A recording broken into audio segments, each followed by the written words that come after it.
So students, in the fourth slide of gene expression in prokaryote, we need to see the positive control in repressible system after negative control.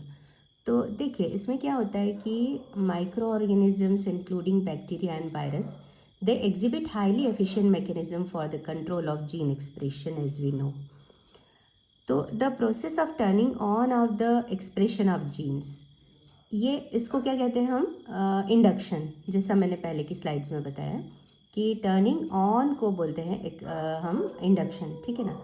तो जैसे एक example देखें E coli का. अगर E coli को grow करते हैं ऐसे मीडियम में जहाँ पे इनफ अमाउंट में ट्रिप्टोफेन है टू सपोर्ट ऑप्टिमल ग्रोथ, तब क्या होगा कि ट्रिप्टोफेन बायोसिंथेटिक एंजाइम का सिंथेसिस नहीं होगा, तो टर्निंग ऑफ हो जाएगा ट्रिप्टोफेन का अगर नीड नहीं है. तो इस तरह के जीन एक्सप्रेशन होता है ना, जैसे जहाँ पे टर्निंग ऑफ हो जाता है मॉलिक्यूल्स का, उसको कहते हैं रिप्रेशन. तो इसीलिए इसको बोलते हैं रिप्रेसिबल सिस्टम.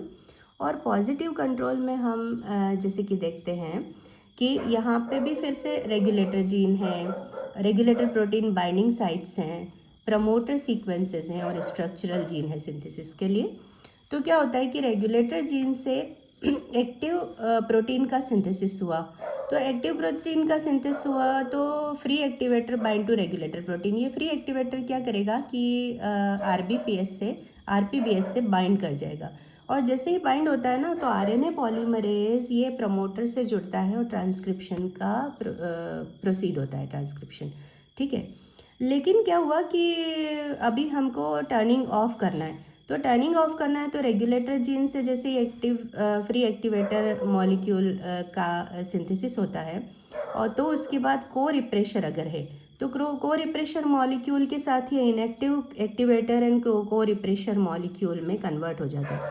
तो ये ब्लॉक कर देता है इसकी एक्टिविटी को, और इसने ब्लॉक किया तो ये फिर रेगुलेटर प्रोटीन बाइंडिंग साइट से कंबाइन नहीं हो पाएगा.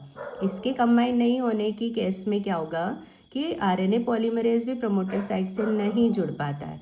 तो क्या होता है कि consequently RNA polymerase can not bind to the promoter and transcription is inhibited और स्टॉप्ड, ठीक है ना.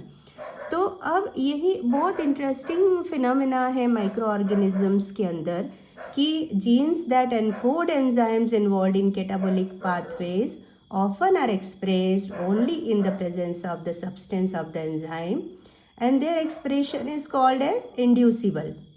And दूसरी कंडीशन क्या होती है कि genes that encode enzymes involved in anabolic pathways usually are turned off in the presence of the end product of the pathway and this is known as repressible expression, ठीक है ना.